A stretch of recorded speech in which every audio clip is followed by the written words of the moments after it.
திருச்சி மாவட்டம் முசிறி அருகே மங்கலம் கிராமத்தில் தங்களுடைய இடத்தில் வீடு கட்டி வசித்து வந்த பெரியப்பாவை காலி செய்ய சொன்ன தம்பி மகனை வெட்டி கொலை செய்த பாஸ்கர் என்பவரையும் அவரது மகனையும் ஜம்புநாதபுரம் போலீசார் கைது செய்து விசாரணை மேற்கொண்டுள்ளனர். தகராறின் போது அரிவாளை எடுத்து பிரதீப் தலையில் பாஸ்கர் வெட்டியதாகவும், தடுமாறி கீழே விழுந்த பிரதீப்பை ஆடு அறுக்கும் சூரி கத்தியை எடுத்து பாஸ்கரின் மகன் குத்தி கொன்றதாகவும் போலீசார் தெரிவித்துள்ளனர்.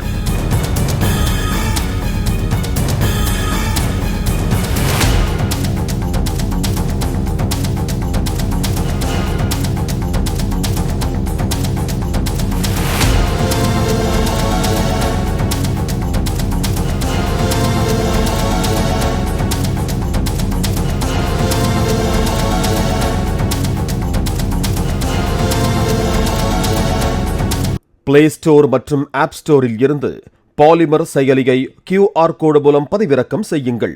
செய்திகளை உடனுக்குடன் பெறுங்கள்.